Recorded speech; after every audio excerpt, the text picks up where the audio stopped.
before the mountains were formed, and before the oceans gathered in their appointed places, before the stars were hung like lanterns across the velvet sky, there was heaven in its radiant perfection, a kingdom not built by hands, not measured by time, not sustained by sun or moon.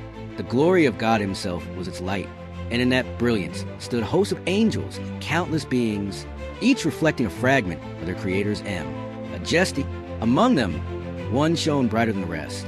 His name was Lucifer, son of the morning, bearer of light, not like the lesser angels, who carried messages or guarded gates. He was adorned with splendor, full of wisdom, perfect in beauty. Every precious stone seemed to clothe him: sardius, topaz, diamond, beryl, onyx, jasper, sapphire, emerald, and carbuncle, radiant colors shimmering in harmony as he moved through heaven's courts. His very presence, like music, timbrels and pipes, prepared the day he was created. When he lifted his voice, worship flowed like a river.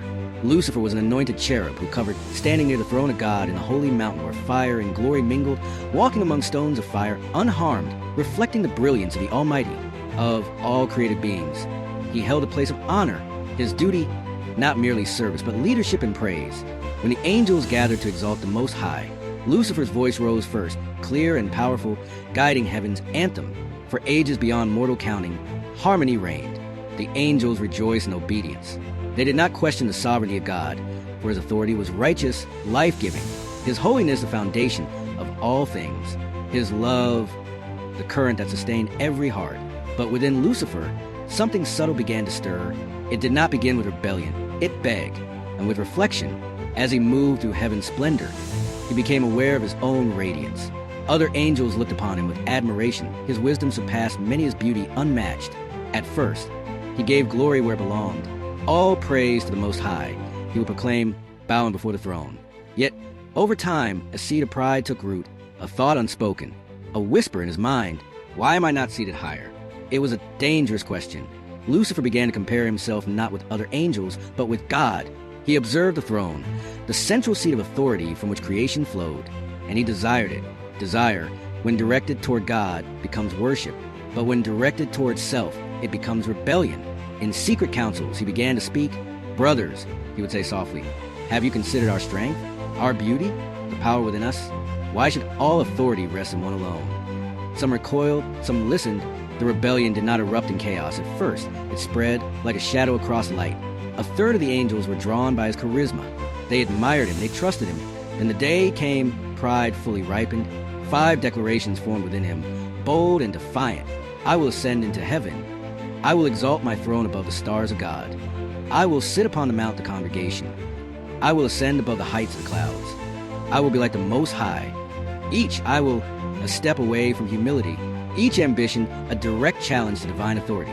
God, who sees the beginning and the end, whose eyes discern the thoughts of the heart, knew of the rebellion. His throne did not tremble. His authority was unshaken. Yet, his holiness cannot coexist with prideful defiance. Then war broke out in heaven. Not a war of swords and shields, but a clash of allegiance, light against corrupted light, obedience against rebellion. Michael the archangel, whose name means who is like God, rose in defense of the throne. Who is like God?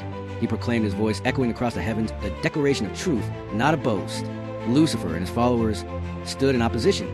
The brilliance of God intensified, revealing the corruption within Lucifer's heart. Pride, once hidden beneath beauty, now distorted his radiance. The battle was swift. Lucifer, though powerful, was still a created being. He had no authority apart from what was given. When he set himself against the Almighty, he set himself against the source of his own existence. Michael and the faithful angels prevailed not by their own strength, but by the decree of God. Lucifer was cast down, no longer the bearer of light, no longer radiant gemstones. Falling like lightning from heaven, sudden, brilliant, devastating. He became Satan, the adversary, the deceiver. Where once he led worship, he now led rebellion. Where once he reflected truth, he now twisted it. Humanity would come, Adam and Eve, placed in the Garden of Eden, a paradise untouched by corruption. Satan approached, whispering, planting doubt, you shall be like God. The echo of his own rebellion resounded in those words. Yet, God declared a promise. The seed of the woman would bruise the serpent's head, a prophecy, a whisper of redemption.